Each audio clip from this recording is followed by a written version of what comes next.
Welcome students of standard 10th. Let us discuss the remaining figures of speech.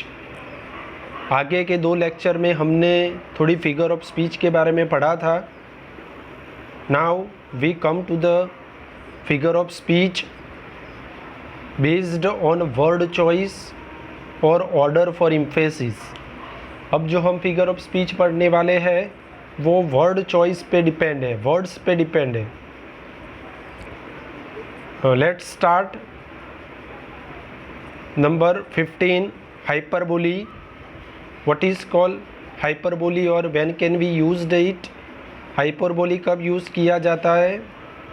तो जब भी कोई exaggerated statements होता है और claims not meant to be taken literally उस क्लेम को हम मीन नहीं कर सकते, मीन्स मान नहीं सकते.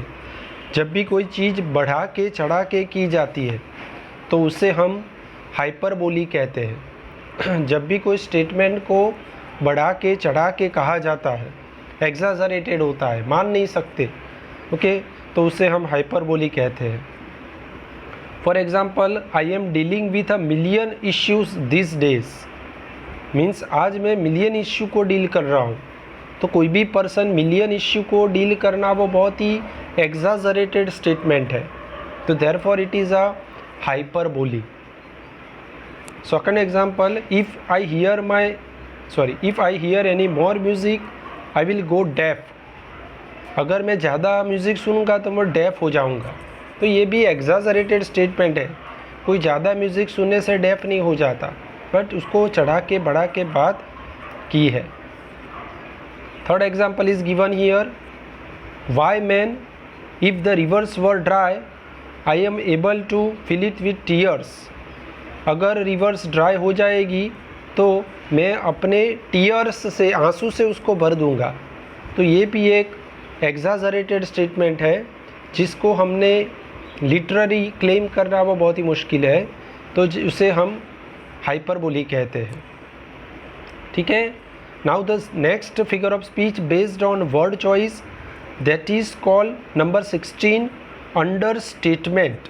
Under statement is the exact opposite of hyperbole, और हाइपरबोली का एग्जैक्ट ऑपोजिट है.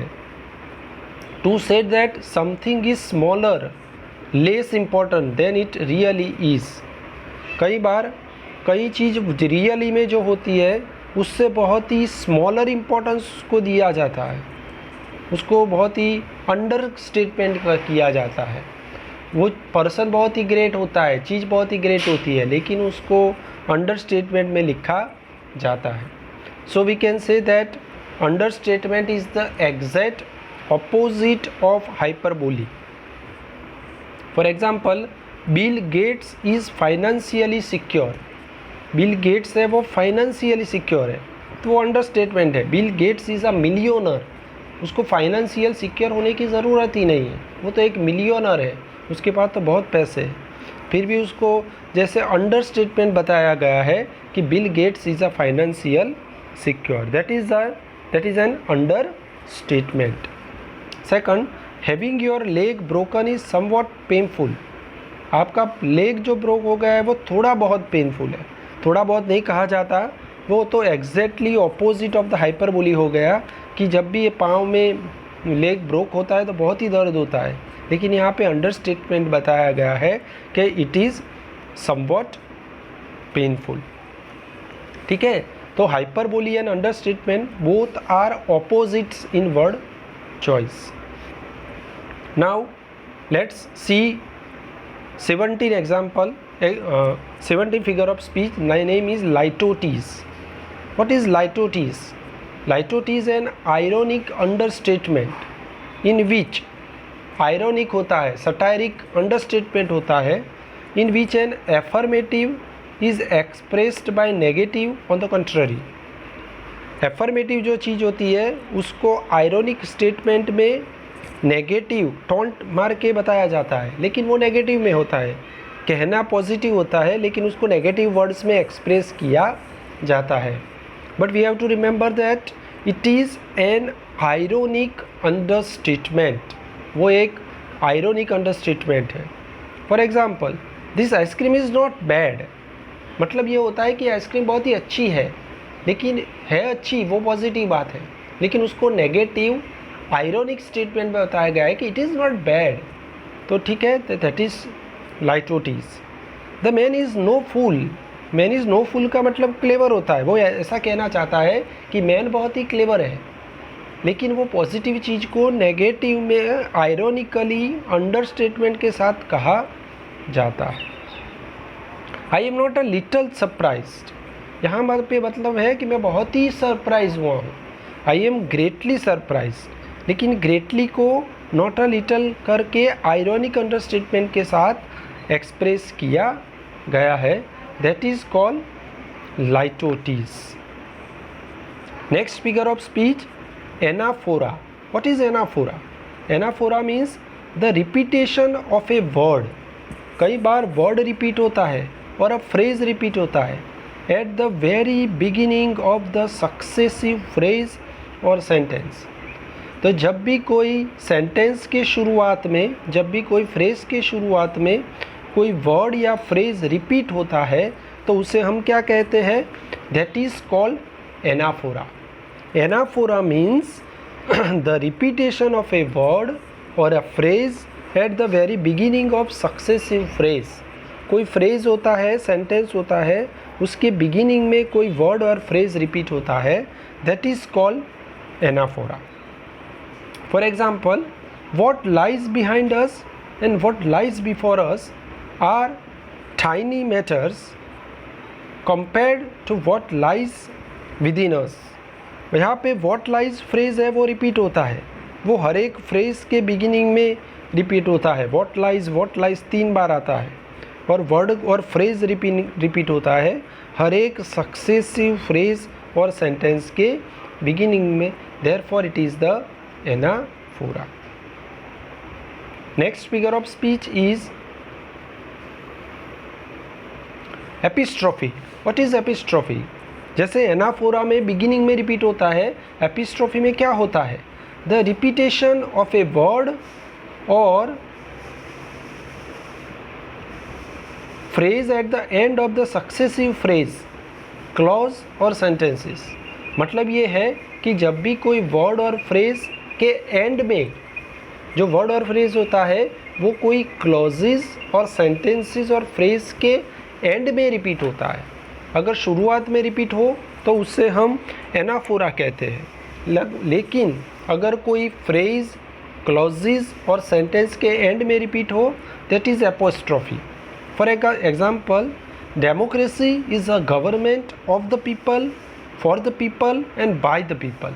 तो यहाँ पे द पीपल वर्ड है, वो हर एक सेंटेंस और क्लोज के एंड में रिपीट होता है। Therefore it is an apostrophe. Second example, when I was a kid I thought as a kid, I understand as a kid, I spoke as a कीड। मतलब ये है कि जब मैं किड था तो वो किड की तरह सोचता था, समझता था, बोलता था। तो here the word kid is repeated at the end of every phrases और sentences, therefore it is called epistrophe. ठीक है, तो एनाफोरा में वर्ड जो रिपीट होता है वो बिगिनिंग में होता है और एपिस्ट्रोफी में जो वर्ड होता है वो एंड में रिपीट होता है। Next figure of speech is rhetorical question और इट इज़ कॉल्ड इंट्रोगेशन। बहुत इजी है, जब भी आपको कोई क्वेश्चन पूछना होता है, क्वेश्चन मार्क होता है, that is called rhetorical question और it is called interrogation. A question posed to provoke thought rather than to generate an answer. कोई क्वेश्चन ऐसा होता है वो जो थॉट प्रोवोक करता है, मीन्स क्वेश्चन पूछने से हमारे दिमाग में कोई थॉट आती है, सिवाय कि कोई आंसर जनरेट करने के लिए हम क्वेश्चन नहीं पूछते। ऐसा क्वेश्चन हम नहीं पूछते कि can you come with me, that is not rhetorical question, but that question that posed to provoke thought. Question पूछने से हमारे दिमाग में कोई थॉट आता है, आंसर जनरेट नहीं होता है। Answer already knows the listener, listener जो होता है वो तो आंसर जानता ही है। That is called rhetorical question.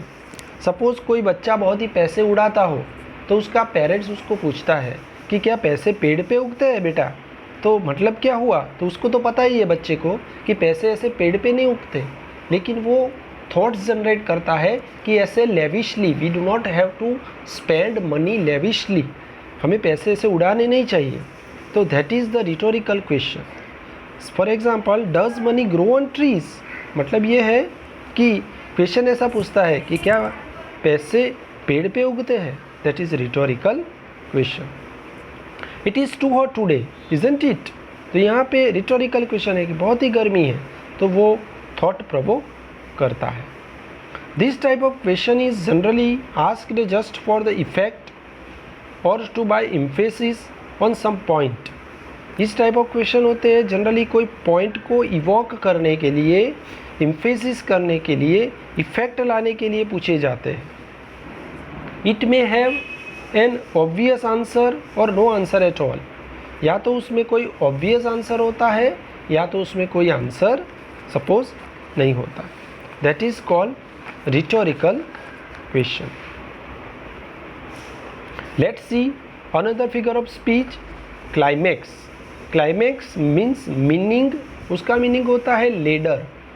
जैसे कोई लेडर होती है उस पर हम स्टेप बाय स्टेप ऊपर तरफ जाते हैं, मतलब a series of ideas is arranged in order of increasing importance of forcefulness, मतलब ऐसे सीरीज ऑफ आइडियाज़ को इस तरह से अरेंज किया होता है कि उसका इम्पोर्टेंस बढ़ता जाता है।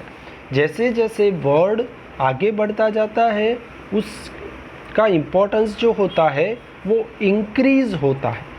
That is called climax. For example, I came, I saw, I conquered. यहाँ पे came माने आना, फिर आगे बढ़ते इम्पोर्टेंस बढ़ता है का came, then I saw, then I conquered, मतलब यहाँ पे इम्पोर्टेंस जो होता है वो बढ़ता रहता है। तो ये क्लाइमैक्स है, उसको इजीली समझने के लिए हमने यहाँ पे एक डिफरेंस क्रिएट किया है, क्लाइमैक्स वर्सेस एंटी क्लाइमैक्स। अगर क्लाइमैक्स और एंटी क्लाइमैक्स को दोनों को साथ में समझोगे then you can understand it very easily. For example, a climax is the most intense, exciting और important point of something. The culmination means climax जो होता है वो बहुत ही इंटेंस होता है, एक्साइटिंग होता है और इम्पोर्टेंट होता है, उसका इम्पोर्टेंस धीरे धीरे बढ़ता जाता है। An anti climax is a disappointing and to an exciting और impressive series of events। Anti climax में डिसअपॉइंटिंग एंड होता है, एंड जो होता है वो डिसअपॉइंटिंग होता है, और क्लाइमैक्स में हैप्पी एंडिंग होती है। ठीक है, for example, in the climax of the movie he is awarded the greatest civil honour of country, Bharat Ratna. Means movie के क्लाइमैक्स में उसको कंट्री का सबसे ग्रेटेस्ट सिविल ऑनर जो अवार्ड भारत रत्न उसको दिया जाता है। दैट इज़ क्लाइमैक्स, क्योंकि इसका इम्पोर्टेंस लास्ट में इतना बढ़ जाता है कि उससे हम भारत रत्न का अवार्ड देते हैं।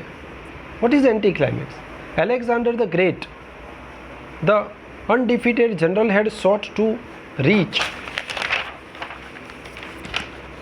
to reach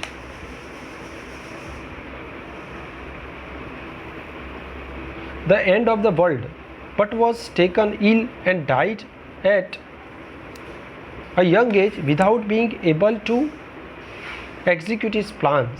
मतलब इसमें ऐसा बताया है कि एंटी क्लाइमैक्स माने क्या, तो पहले बहुत ही ग्रेट इंपॉर्टेंस होता है।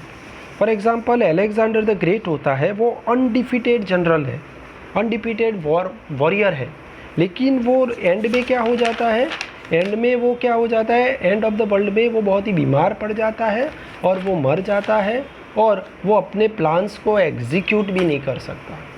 Therefore his importance was decreased, उसका इम्पोर्टेंस जो होता है वो डिक्रीज होता जाता है। तो जब भी वो इम्पोर्टेंस डिक्रीज होता है that is called anti climax. Anti climax is a sudden transition in discourse from an importance idea to a laughable और ट्राइबल वन। मतलब एंटी क्लाइमेक्स एक ऐसा सडन ट्रांजिशन है, डिस्कोर्स है, जहाँ पे इम्पोर्टेंट आइडिया होते हैं वो घटता डिक्रीज होता रहता है, लास्ट में वो लाफेबल बन जाता है और बहुत ही स्मॉल और ट्राइबल बन जाता है। फॉर एग्जाम्पल, बहुत ही ईजी एग्जाम्पल यहाँ पे दिया है, इन दैट टेरिबल एक्सीडेंट, एक टेरिबल एक्सीडेंट होता है, उसमें क्या होता है, ही लॉस्ट हिज फैमिली, वो अपनी फैमिली को खो देता है, his car and his stylish watch. तो देखो इम्पोर्टेंस कितना डिक्रीज होता गया। तो उसकी टेरिबल एक्सीडेंट में पहले फैमिली खो देता है, तो सबसे ज़्यादा इम्पोर्टेंट, फिर उसकी कार का इम्पोर्टेंस फैमिली से कम है, यानी स्टाइलिश वॉच का इम्पोर्टेंस तो जैसे ट्राइबल ही है, स्मॉल ही है, that is called anti climax. Second example, the infrastructure fund finance multilateral project. Infrastructure fund जो होता है वो मल्टीलेटरल प्रोजेक्ट में फाइनेंस करता है, जैसे कि सच एज टोल रोड्स में फाइनेंस करता है, रेलवे में फाइनेंस करता है, एंड एयरपोर्ट फैसिलिटी में, एंड इवन पब्लिक टॉयलेट। तो पब्लिक टॉयलेट जैसे ट्राइबल चीज़ में वो फाइनेंस करता है, वो बात यहाँ पे बताया, वो बात एकदम बहुत ही लाफेबल बन जाती है। तो यहाँ पे जो इम्पोर्टेंस होता है वो सडन डिस्केंट होता है, मीन्स वो डिक्रीज होता जाता है, हायर से लोअर में चला जाता है। That is it is a ridiculous, it is a satirical, satire और रिडिक्यूल हो जाता है। तो यहाँ पे बताया है anti climax is the opposite of climax, a sudden descent from higher to lower. यहाँ पे एंटी क्लाइमैक्स जो होता है वो क्लाइमैक्स का ऑपोजिट है, और वो जो हायर से लोअर में सडन वो डिस्केंट होता जाता है, सडन उसका इम्पोर्टेंस डिक्रीज होता जाता है। It is chiefly used for the purpose of satire और रिडिक्यूल। वो रिडिक्यूल और सटायर पर्पज़ के लिए उसका यूज़ किया जाता है। So we have seen some of the opposite figures of speech. They are just like climax or anticlimax. They are just like anaphora and euphemism. Let's go further. 23rd number, euphemism. The name of figure of speech is euphemism.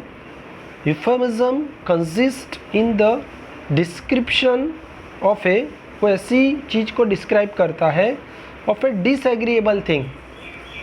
कई बार disagreeable thing होती है, disagreeable मानो कि हम मान नहीं सकते, शौक लगता है, लेकिन अगर ऐसी चीज़ किसी को बताए तो उसको शौक लगता है। लेकिन डिसएग्रीएबल थिंग को बाय एन एग्रीएबल नेम से उसको डिस्क्राइब की जाती है, ओके, तो उसको बहुत ही कम शौक लगता है।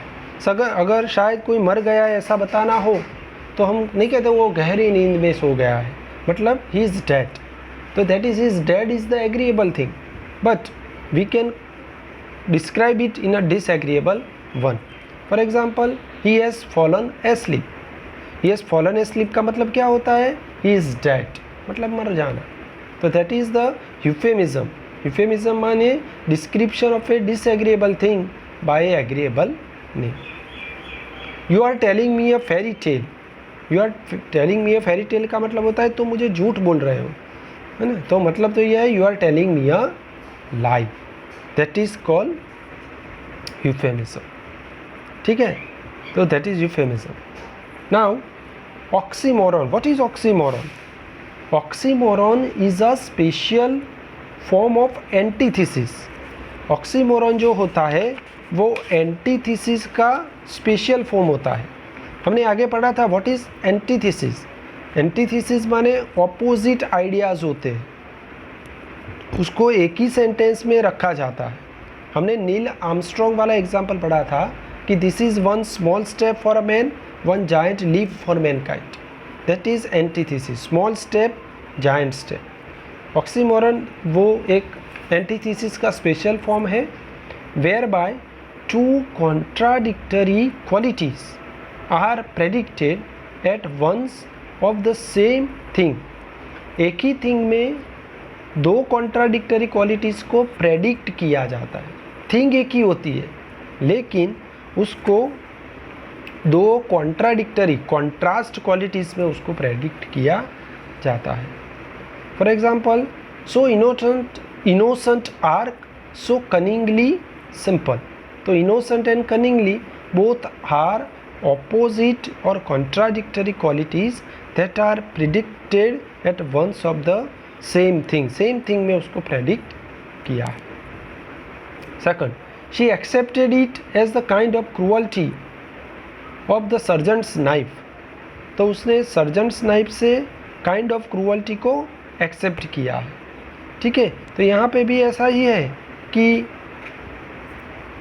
सर्जन जो होता है उसकी नाइफ से तो अच्छा काम होता है, वो क्रूअल नहीं होता, उसकी नाइफ से किसी का अच्छा होने वाला होता है।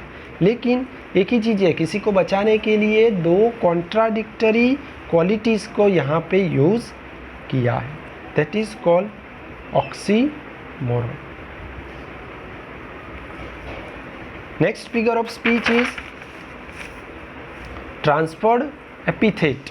ट्रांसफर्ड माने ट्रांसफ़र करना, एक जगह से दूसरी जगह ले जाना, और एपिथेट का मतलब होता है एडजेक्टिव। एडजेक्टिव माने that is qualifying the verb. तो किसी नाउन के आगे ऐसे एपिथेट को, ऐसे एडजेक्टिव को लिखा होता है कि सिर्फ उसी सेंटेंस के लिए उसको ट्रांसफ़र किया जाता है।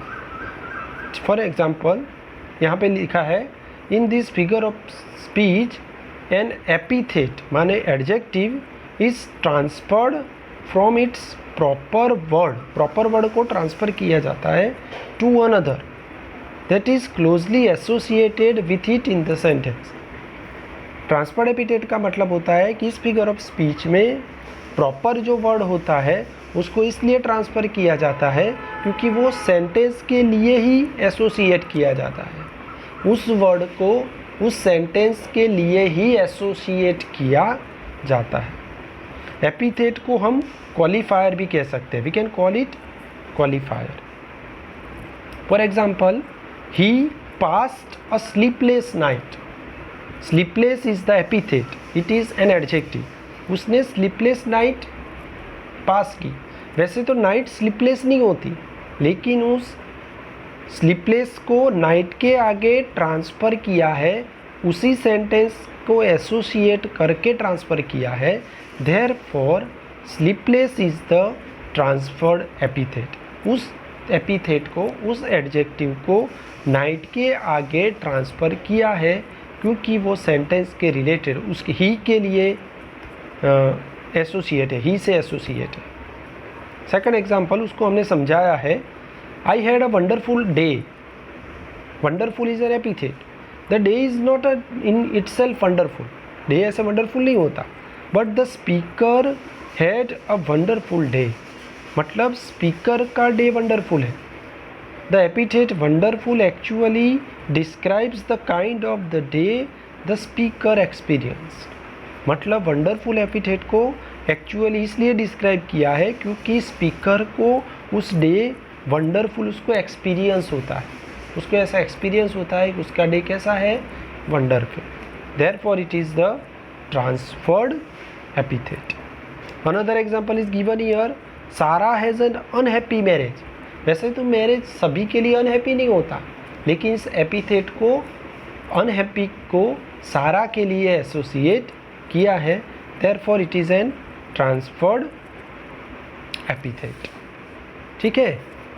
Now the last figure of speech that is exclamation. Exclamation माने एक्सक्लेमेटरी मार्क होता है। किसी का अटेंशन ड्रॉ करने के लिए हम एक्सक्लेमेशन का यूज़ करते हैं।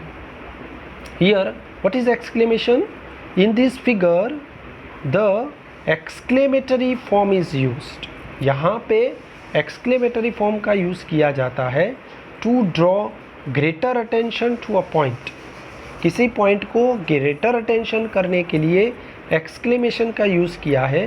Then a mere bald statement of it could be. वैसे कोई स्टेटमेंट की जगह ग्रेटर अटेंशन क्रिएट करने के लिए एक्सक्लेमेटरी का यूज़ किया जाता है, that is called exclamation. For example, what a piece of work is man, मतलब man is a great piece of work. तो यहाँ पे एक्सक्लेमेटरी वर्ड का यूज़, एक्सक्लेमेटरी फॉर्म का यूज़ किया है to show the greater attention. What a great piece of man, piece of work is the man. For example, how sweet the moonlight sleeps upon this bank, that is the exclamation. ठीक है, तो exclamation को तो बहुत ही easily पहचान सकते हो. The exclamation mark is given here. So students, we have discussed total 26 important figure of speech.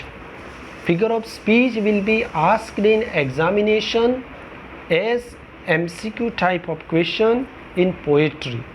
So you must understand all the figures of speech so you can identify the figure of speech in the sentence. उसको समझना बहुत ही ज़रूरी है. For your practice, I will give you some of the examples of figure of speech. You will have to identify which figure of speech is used in this sentence. ठीक है? Okay, thank you, bye.